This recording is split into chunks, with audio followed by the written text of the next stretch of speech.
Hello viewer, আজকের ভিডিওতে তোমাদের সকলকে স্বাগত। আজকে আমরা ক্লাস 11-এর সেমিস্টার 1-এর যে টপিকটি নিয়ে আলোচনা করব সেটা হচ্ছে অস্থি বা বোন। মনে রাখবে এই অস্থি বোন টপিকটা প্রচণ্ড একটা কনফিউজিং টপিক, কিন্তু মনে রাখবে এটা সোজা টপিক, খুব একটা যে কঠিন এটা তা কিন্তু না। কিন্তু আমরা বুঝার একটু কষ্ট হয়, যেহেতু টপিকটা একটু হার্ড এবং অনেক কিছু বিষয় আছে। এই ছবিটা দেখো, তোমাদের সামনে আমি এঁকে রেখেছি। এই ছবিটা দেখলেই আমরা ভালো করে টপিকটা বুঝতে পারবো। তো চলো আমরা আজকে ক্লাসটা শুরু করি। এবার মনে রাখবে, আমাদের অস্থিটা পড়তে গেলে আমরা আগে অস্থির আগে গঠনটা জানি, কেমন একটা অস্থির মধ্যে কি কি পার্ট থাকে সেটা যদি জানি তাহলেই আমরা বাকি জিনিসগুলো বুঝতে পারবো। তো প্রথমে গঠনটা জানি। এটা একটা আমি অস্থির ছবি নিয়েছি, মনে করো একটা ফিমার বা হিউমেরাসের ছবি আমি নিয়েছি। একটা অস্থির দুটো প্রান্ত থাকে, এটা একটা প্রান্ত, এটা একটা প্রান্ত। দুটো প্রান্তের নাম হচ্ছে এপিফাইসিস। ক্লিয়ার? এপিফাইসিস শেষ প্রান্তটাকে বলে, বা শেষ প্রান্তের পরের অংশটুকে বলে আমরা মেটাফাইসিস। এই পাশেও শেষ প্রান্তের তারপরের অংশটাকে কি বলবো? মেটাফাইসিস। এবং তারপরে মিডিলের যে অংশটা সেটাকে আমরা কি বলছি? ডায়াফাইসিস। মিডিল অংশ কতটা? এখান থেকে শুরু করে এই পর্যন্ত গোড়াটাই হচ্ছে কি আমাদের ডায়াফাইসিস আমরা বলি। এবার এই যে এপিফাইসিস আর মেটাফাইসিস, এই অঞ্চলটার আরেকটা নাম আছে, সেটা হচ্ছে স্পঞ্জি বোন বা স্পঞ্জি অস্থি বলি আমরা এটাকে। আমরা কি বলি? স্পঞ্জি অস্থি বলি। ঠিক আছে, গেল। এই পাশেও আমরা কি বলবো তাহলে? সামনের দিকেরটাকে স্পঞ্জি অস্থি বলবো। আর মাঝখানের অংশটাকে আমরা কি বলি সাধারণত? মাঝখানের বলতে বোঝাচ্ছে যে এটাকে ডায়াফাইসিস, এবং ডায়াফাইসিসটাকে আরো ডিটেলসে আমরা এখানে পড়বো। তো তোমরা মনে রাখো যে স্পঞ্জি অস্থি আমরা উপরের দিকের অংশটাকে আমরা বলতে পারি। ঠিক আছে, স্পঞ্জি অস্থি আরেকটা জায়গা আছে, সেটাকে আমরা বলবো। ভিডিওটা ভালো করে দেখো। এবার এখানে মনে করো যে আমি বোনটাকে কেটেছি, এখানে আমি কেটে নিলাম মাঝখানে। এবার তোমরা যখন বড় কোনো হাড় দেখতে পাবে, হাড়ের মধ্যে কিছু কিছু ছিদ্র দেখতে পাবে, দেখবে এই ছিদ্র দিয়ে আমাদের কি প্রবেশ করে? ব্লাড ভেসেল যেগুলো থাকে, আমাদের শিরা, ধমনী এবং নার্ভ। বোনের ভিতরে তো নার্ভ যাবে রেসপন্স করার জন্য, সেই নার্ভ তিনটা জিনিস কোথায় প্রবেশ করবে? এই ছিদ্রগুলো দিয়ে আমাদের অস্থি মজ্জায় প্রবেশ করবে। ঠিক আছে, এবার সাপোজ এই জায়গাটাকে আমি এখানে তুলে ধরলাম, এইটুকু অংশকে, যার মধ্যে কি আছে? ভিতরের এই মজ্জার অংশটার ভিতরের যে আমাদের কি একটা শিরা আছে আর ধমনী আছে। আমি রেডটাকে ধরলাম, আমি কি ধমনী, ধমনী ধরলাম। আর যে গ্রিন কালারের অংশটা আছে সেটাকে আমি ধরে নিলাম কি শিরা। ঠিক আছে, আমি এখানে নার্ভটা দেইনি, এটা অস্থি মজ্জা। এবং এই ভেতরের দিকের অংশটার কথা কিন্তু আমি বলছি। ঠিক আছে, এবার একটা অস্থির আমরা বাইরের দিক থেকে বলি। ঠিক আছে, বাইরের দিকের যে আবরণীটা আছে অস্থির, এখানে এই আবরণীটা ধরো, যেটাকে আমরা এখানে এই সবুজ করে তুলে ধরেছি, এটার একটা নাম আছে, অস্থির আবরণী নাম হচ্ছে কি? এন্ডোঅস্টিয়াম। তাহলে এই আবরণীটার নাম কি? এন্ডোঅস্টিয়াম।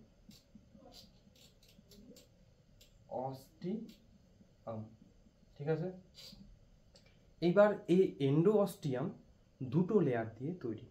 কি কি লেয়ার? আমি তোমাদের এটা আমি আর রাখছি না, এটাকে আমি মুছে দিচ্ছি, কারণ এই জায়গাটায় আমি বোঝাবো।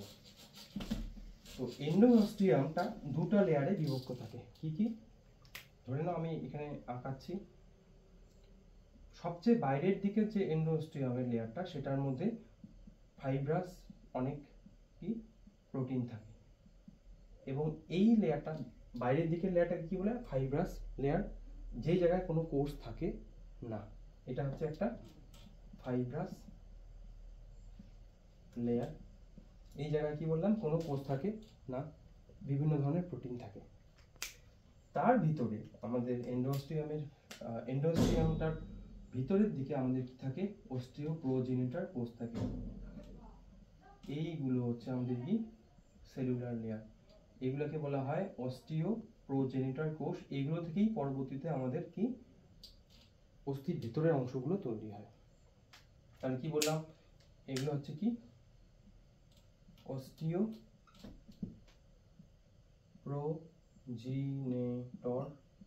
সেল বা কোষ। অস্টিও মানে বোনকে সাধারণত আমরা অস্টিয়ন বলে চিনি, কারণ আমরা পরে বলছি। প্রোজেনেটর মানে পূর্বপুরুষ কাদের, পরবর্তী যে বোন সেলগুলো আমরা পড়বো সেগুলো কোথা থেকে তৈরি হয়, এই কোষগুলো থেকেই তৈরি হয়। ঠিক আছে, এবার একটু জিনিস বলে দিই যে অস্থি কোথা থেকে তৈরি হয়। মনে রাখবে অস্থি আমাদের তরুণাস্থি থেকে মেইনলি তৈরি হয়। এটা ধরে নাও একটা তরুণাস্থি, যার মধ্যে কোনো রকম ক্যালসিফিকেশন হয় না, যেটা আমরা এখানে পড়বো। অ্যাকচুয়ালি টপিকটা এত বড় যে মানে অনেক লম্বা ভিডিও হবে এবং তোমাদের খুব ভালো করে বুঝতে হবে। ঠিক আছে, চলো, এটা কি টোটালটাই তরুণাস্থি। এবার তরুণাস্থির মধ্যে আমাদের এই আস্তে আস্তে সাইডের দিকে এন্ডোঅস্টিয়ামটা তৈরি হওয়া শুরু করে, এই দিকে এরকম করে এন্ডোঅস্টিয়াম তৈরি হওয়া শুরু করে, এবং এই এন্ডোঅস্টিয়ামটা থেকেই আস্তে আস্তে আমাদের কি পরবর্তী যে বোনের সেলগুলা সেগুলো তৈরি হয়। পরের ধাপে কি হয়, আমাদের অস্থিটার মধ্যে অস্থিমজ্জা তৈরি হতে শুরু করে। কেমন করে, কারণ ব্লাড ভেসেল যখন আমাদের অস্থির ভিতরে প্রবেশ করে, এটা মনে করো ব্লাড ভেসেল প্রবেশ করলো একটা, আমি এটা মনে করো শিরাটা আঁকলাম, এটা মনে করো ধমনীটা আঁকলাম। ঠিক আছে, এবার এই তরুণাস্থির যে কোষগুলো থাকে আগের দিকে, এটা কিন্তু আমি অস্থির কোষ, এটা আমি না দিলাম। তরুণাস্থির যে কোষগুলো থাকে তাদের মধ্যে ক্যালসিফিকেশন হয় আমাদের, কি বললাম, তরুণাস্থির কোষগুলোর মধ্যে ক্যালসিফিকেশন। ধরে নাও এটা তরুণাস্থির কোষটা, তার ভিতর আমাদের ক্যালসিয়াম আয়নটা গিয়ে প্রবেশ করলো, যার ফলে এই কোষটা মারা যায়, এটাকে বলা হয় ক্যালসিফিকেশন। তরুণাস্থিতে যেটা হয় না, তরুণাস্থিতে ক্যালসিফিকেশন হলেই আমাদের অস্থির সৃষ্টি হয়। ঠিক আছে, এটা এই প্রসেসটা আশা করি বোঝা গেল। এবার এই এন্ডোস্টিয়ামটা কয়টা লেয়ার বললাম, দুটো লেয়ার, একটা ফাইব্রাস লেয়ার, একটা আসছে অস্টিও প্রোজেনিটর লেয়ার। এই অস্টিও প্রোজেনিটর লেয়ার থেকে আমাদের টোটাল 4 ধরনের কোষ তৈরি হয়, অনেক ধরনের তৈরি হয়, তার মধ্যে আমি 4 ধরনের বললাম। এক নাম্বার কি, এক নাম্বার কোষটার নাম হচ্ছে অস্টিও ব্লাস্ট। ঠিক আছে, সি নাম্বারটার নাম বা বি নাম্বারটার নাম কি, অস্টিও ক্লাস্ট। সবগুলোই অস্টিও প্রোজেনিটর থেকেই তৈরি হয়, ডিফারেন্সিয়েট হয়ে পরবর্তীতে আলাদা আলাদা হয়। সি নাম্বার কি আসবো, অস্টিও ব্লাস্ট, অস্টিওক্লাস্ট, অস্টিওসাইট। এই 3 ধরনের কোষ আমরা সাধারণত অস্থির মধ্যে দেখতে পাই। এবার কোষগুলোর কাজ কি কি আমরা দেখে নিই একটা একটা করে। প্রথমে আমরা আসবো অস্টিওব্লাস্ট নিয়ে। মনে রাখবে অস্টিওব্লাস্ট হলো সেই সমস্ত সেল যারা সাধারণত আমাদের কি তৈরি করে, যারা সাধারণত আমাদের অস্থিটা তৈরি করে। এর কাজ হচ্ছে অস্থি তৈরি করা এবং এ বিভাজনে সক্ষম। অস্টিওসাইট হচ্ছে ম্যাচিউর অস্টিওব্লাস্ট। কি বললাম, অস্টিওসাইট কি আমাদের ম্যাচিউর অস্টিওব্লাস্ট, যার কোনো বিভাজন ক্ষমতা নেই। কি বলবো, বিভাজন ক্ষমতা নেই। ঠিক আছে, কেন এই বিভাজন ক্ষমতা নেই আমরা আসছি। অস্টিওসাইট তাহলে কি, এর ম্যাচিউর অস্টিওব্লাস্ট, যার বিভাজন ক্ষমতা নেই।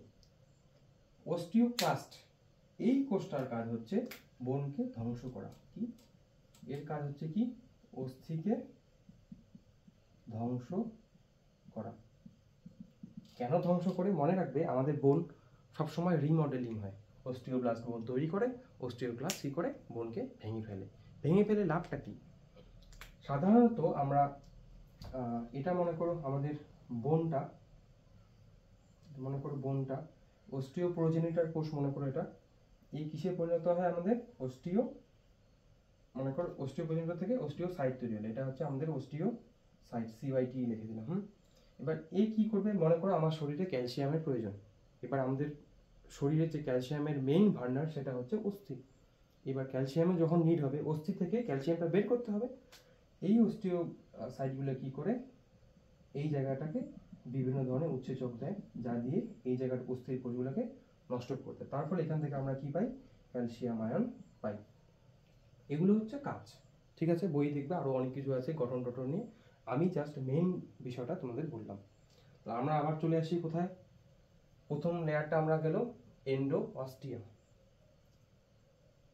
এন্ডোঅস্টিয়াম।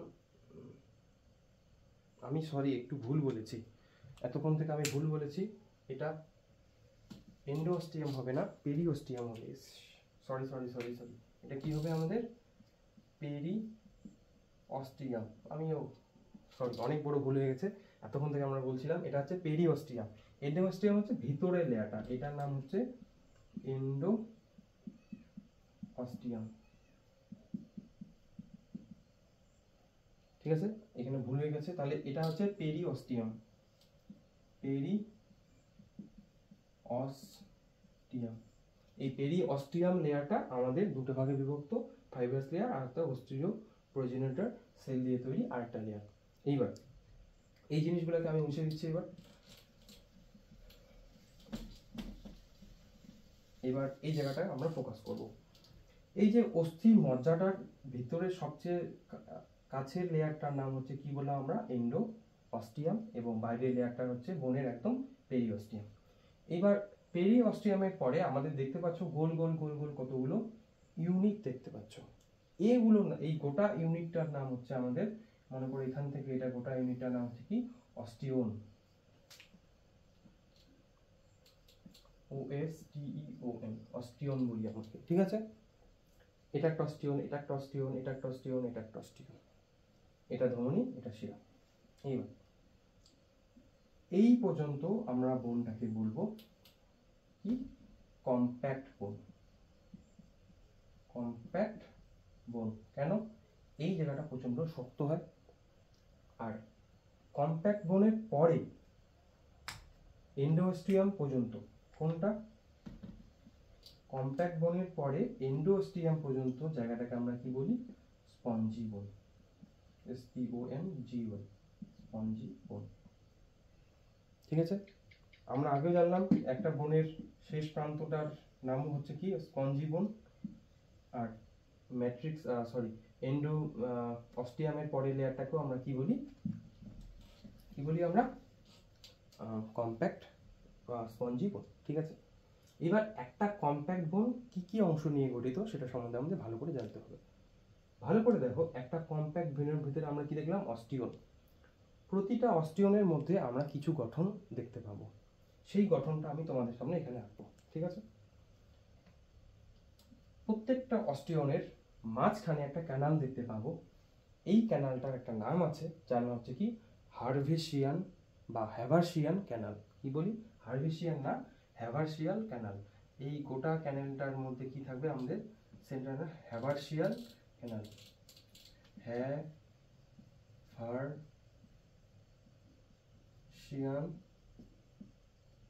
ক্যানাল। ঠিক আছে, তাহলে অস্টিওনের কেন্দ্রে কি থাকে, একটা করে হ্যাভার্সিয়ান ক্যানাল। এটা একটা হ্যাভার্সিয়ান ক্যানাল, এখানে একটা হ্যাভার্সিয়ান ক্যানাল, এখানে একটা হ্যাভার্সিয়ান ক্যানাল, এখানে একটা হ্যাভার্সিয়ান ক্যানাল।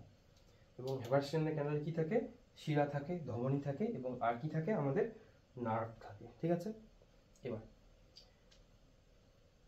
প্রতিটা হ্যাভার্সিয়ান ক্যানাল আর একটা হ্যাভার্সিয়ানের, মানে এই অস্টিওনটার হ্যাভার্সিয়ান ক্যানাল এটা, এই অস্টিওনটার হ্যাভার্সিয়ান ক্যানাল এটা, পরস্পর তারা একটা ক্যানালের মাধ্যমে যুক্ত থাকে, যার নাম হচ্ছে, এই যে স্মল ক্যানালটা এখানে দেখতে পাচ্ছ তোমরা, এই ক্যানালটার নাম হচ্ছে কি ভল্কসম্যান ক্যানাল। কোনটা, এই যেটা, এই ক্যানালটার নাম কি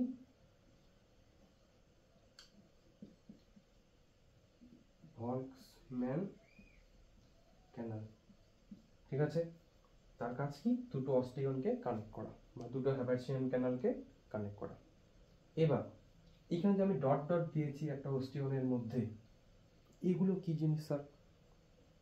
এগুলো হলো আমাদের কি, এই যে এখানে আমি আঁকছি একটা অস্টিওন, ধরে নাও এই একটা আঁকলাম শিরা মনে করো, এটা মনে করো আমি ধমনী আঁকলাম, আর এটা মনে করো আমি আঁকলাম নার্ভ এন্ডিংটা, এটা আঁকলাম।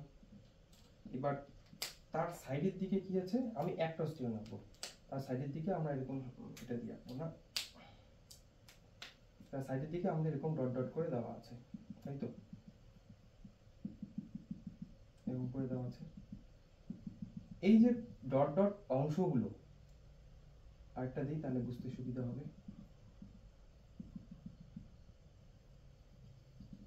উপরেরটা আমি মুছে দিলাম। ঠিক আছে, এই যে ডট ডট অংশগুলো আমি আঁকলাম, এই প্রতিটা অংশ, এই একটা লেয়ার, এই একটা লেয়ার, এই লেয়ারগুলোর একটা নাম আছে যাকে আমরা বলি কি ল্যামিলি, ল্যামিলি, ঠিক আছে। ল্যামিলিগুলো কি দিয়ে তৈরি? এই ল্যামিলিগুলো সাধারণত ধাত্র প্লাস বিভিন্ন আয়নস দিয়ে তৈরি, ঠিক আছে। ল্যামিলিগুলো কি তৈরি বললাম? ধাত্র এবং আয়নস। এই একটা ল্যামিলি, একটা ল্যামিলি, এর বাইরের দিকে আরো যদি একটা লেয়ার থাকে তাহলে এটাও আরেকটা ল্যামিলি, এটাও আরেকটা ল্যামিলি, ঠিক আছে। এবার অস্থির যে ধাত্রটা সেটা কি দিয়ে তৈরি? প্রত্যেকটা কোষের জানো আমরা যে কোষের সাইটোপ্লাজমটা থাকে ওইটা কি ধাত্র বলি সাধারণত, বা দুটা কোষের মাঝখানে যে আমাদের ইন্টারসেলুলার ফ্লুইডটা থাকে ওইটাকেও আমরা ধাত্র বলি। এবার বোনের ধাত্রটা কি দিয়ে তৈরি? বোনের ধাত্রটা প্রধানত আমাদের বিভিন্ন প্রোটিন, যেমন কি কি প্রোটিন? বোনের ধাত্রটা আমরা কি কি দিয়ে বললাম? বিভিন্ন ধরনের প্রোটিন, যেমন কোলাজেন প্রোটিন, কোলাজেন প্রোটিন। এছাড়া আমাদের কি থাকে? বিভিন্ন ধরনের ফাইব্রাস প্রোটিন থাকে, plus fibrous protein. Major protein হচ্ছে আমাদের কোলাজেন প্রোটিন, এটা থাকে। আর আয়নসের মধ্যে থাকে আমাদেরকে ক্যালসিয়াম প্লাস ম্যাগনেসিয়ামও থাকে, প্লাস ফসফেটও থাকে। এবং মেজর যেটা থাকে সেটা হচ্ছে ক্যালসিয়াম আর ফসফেট, মেজর হচ্ছে ক্যালসিয়াম আর ফসফেট। এছাড়া আরো অনেক আয়নস থাকে, আমি মেজর এই দুটোকে বললাম।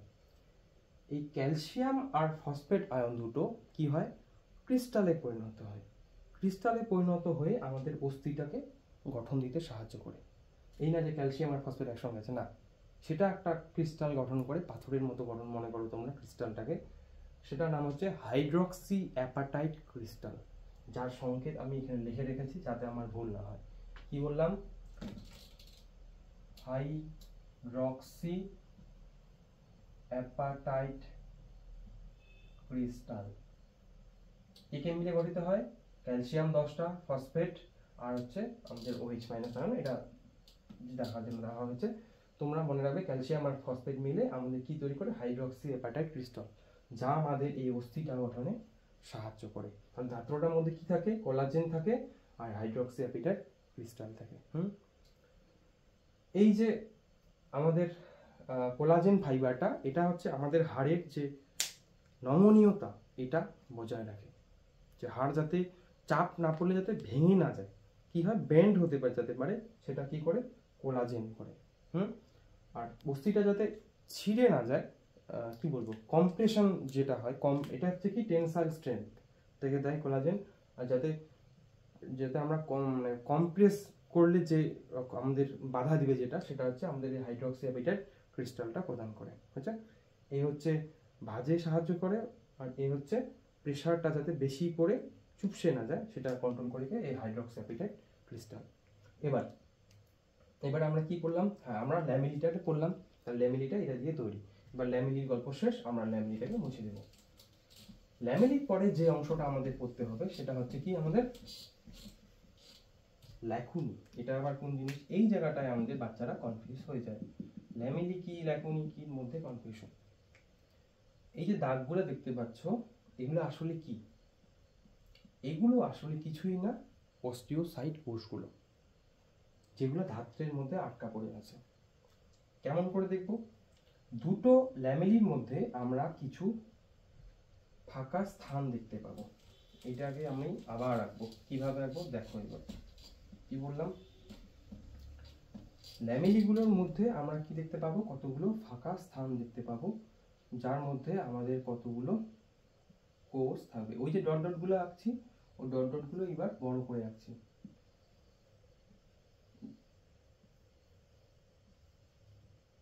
এখানে আরেকটা, এখানে আরেকটা, এখানে আরেকটা, এখানে আরেকটা, এখানে আরেকটা, বেশি আঁকবো না, এবার একটা। এগুলো কি বলতো? এগুলো আমি আঁকলাম কি? অস্টিওসাইট কোষ, যেগুলো এবার এটা একটা ল্যামিলি, এই যে একটা গোটা ল্যামিলি চলছে, তার বাইরের দিকে ধরে নাও আরেকটা ল্যামিলি আছে, এবং তাদের মাঝখানে কি থাকে? আমাদের একটা ফাঁকা স্থান থাকে। এই ফাঁকা স্থানটার নাম হচ্ছে আমাদের ল্যাকুনি। এই একটা ফাঁকা স্থানটা আমি যেটা সবুজ করে তোমাদের দেখাচ্ছি। এর বাইরে আরেকটা আমি ল্যামিলার স্তর দিতে পারি, আমি দিলাম না। এখানে আমি দিয়ে দিলাম ফাঁকা স্তরটার নাম কি আমাদের, এই ফাঁকা স্তরটার নাম হচ্ছে আমাদের কি, ল্যাকুনি।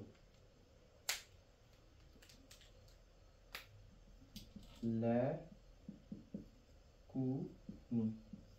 আর এই স্থানটার নাম কি, ল্যামেলি। ল্যামেলি, ঠিক আছে।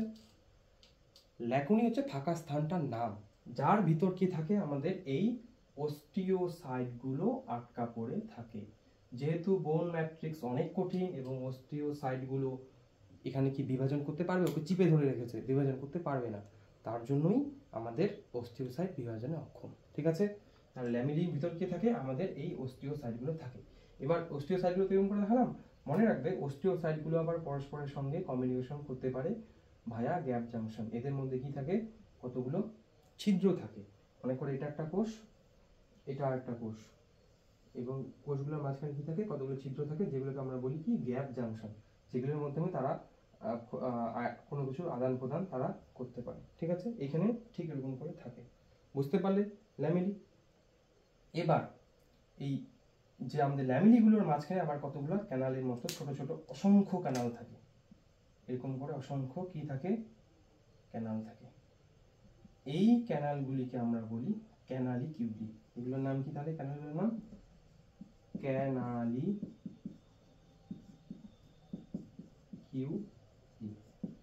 বাস, এইভাবে এইগুলো তাহলে কি, অস্টিওসাইটগুলো। এবং বোন গঠনের সময় এটা মনে করে একটা আমাদের ল্যামেলি লেয়ার, তারপরে আরেকটা ল্যামেলি লেয়ার, তারপর আরেকটা ল্যামেলি লেয়ার, এরকম করে পরপর করে বোনটার মধ্যে সাজানো থাকে। ঠিক যেমন করে আমাদের প্লাইবোর্ডগুলো যেমন করে বানায়, একটা কি গাছের স্তর, গাছের যে আঁশের স্তর সেটা, তারপর একটা কাঠের স্তর, তারপর একটা গাছের স্তর, এরকম করে পরপর কম্প্রেস করে একটা প্লাইবোর্ড তৈরি হয়। ঠিক এরকম করে আমাদের বোনগুলো তৈরি হয়। এটা একটা মনে করো ল্যামিনার লেয়ার, তারপর আরেকটা ল্যামিনার লেয়ার, তারপর আরেকটা ল্যামিনার লেয়ার, এরকম করে আমাদের কি তৈরি হয়, বোনটা তৈরি হয়। তাহলে বুঝতে পারলে। এইবার এই যে গোটা গঠনটার মধ্যে, অস্টিয়নটার মধ্যে তাহলে কি কি থাকে তোমরা বুঝতে পারলে। এবার হার্বেশিয়ান পরীক্ষায় যদি এসে হার্বেশিয়ান তন্ত্রের মধ্যে কি থাকে, তাহলে কি পড়বে, হার্বেশিয়ান তন্ত্রের মধ্যে একটা হার্বেশিয়ান ক্যানাল থাকে, আর কি থাকে, আমাদের ল্যামিনা থাকে, ল্যাকুনি থাকে, ক্যানালিকিউলি থাকে। আশা করি তোমরা বুঝলে যে ক্যানালিকিউলিটা কি জিনিস, ঠিক আছে। এবং সবগুলো মিলে আমাদের এই ক্যানালিকিউলিগুলো মিলে কোথায় চলে আসে, আমাদের এই সেন্ট্রাল ক্যানালে চলে আসে। এই সেন্ট্রাল ক্যানালগুলো আবার পরস্পরের সঙ্গে যুক্ত থাকে কার মাধ্যমে, ভক্সম্যান ক্যানালের মাধ্যমে। এটা হচ্ছে কম্প্যাক্ট বোনের গঠন আমরা পড়লাম। এরপর আমরা পড়ব একটা পোরাস বোনের গঠন। কম্প্যাক্ট বোনের তারপরে ভেতরের দিকে থাকে, যা কি করে, এন্ডোস্টিয়াম দিয়ে মজ্জা থেকে নিজেকে আলাদা করে। ওই ফাঁকা কম্প্যাক্ট বোনটার নাম হচ্ছে কি, আমাদের স্পঞ্জি বোন। এবং এই স্পঞ্জি বোনের মধ্যে কোনো রকম হার্বেশিয়ান ক্যানাল কিন্তু দেখা যায় না। তার মধ্যে যে ফাঁকা ফাঁকা স্থানগুলো আছে এখানে দেখতে পাচ্ছ তোমরা, এগুলোর নাম হচ্ছে ট্রাবিকিউলি। ট্রাবিকিউলি, ঠিক আছে। এই ট্রাবিকিউলির মধ্যে সাধারণত আমাদের অস্থি মজ্জাটা থাকে, ঠিক আছে। এবার আবার বলে দিই, অস্থি মজ্জা সাধারণত দুই ধরনের হয়, ইয়েলো বোন ম্যারো আর একটা হচ্ছে রেড বোন ম্যারো। আমাদের অ্যাডাল্টের যে বেশিরভাগ আমাদের যে বড় বড় হাড়গুলোর মধ্যে কি থাকে, আমাদের রেড বোন ম্যারো থাকে, যেখান থেকে আমাদের কি তৈরি হয়, ব্লাড সেলগুলো সেগুলো তৈরি হয়, সেটা হোয়াইট ব্লাড সেল হোক বা রেড ব্লাড সেল হোক। কিন্তু যে ইয়েলো বোন ম্যারো সেগুলোতে কি থাকে, ফ্যাট টিস্যু থাকে, তাই তারা কিন্তু মানে এডিপোস টিস্যু থাকা, ওগুলো কেমন দেখতে হয়, ইয়েলো হয়। এই থাকলো তোমাদের আমাদের বোনের আজকের পড়া। তোমরা অবশ্যই ভালো করে ভিডিওটি দেখবে, বিশেষ করে এই জায়গাটা প্রথম দিকে আমার একটু ভুলে গেছিলো, এখানে পেরিঅস্টিয়ামের জায়গায় আমি এন্ডোস্টিয়াম লিখে দিয়েছিলাম, তাই ওটা ভালো করে একটু বুঝবে। প্রথম দিকের জায়গাটা একটু সরি তার জন্য। তো আজকের ভিডিওটা এখানেই আমি সমাপ্তি করব। এরপরে আমি পেশিকলা নিয়ে তোমাদের সামনে আলোচনা করব। Thank you.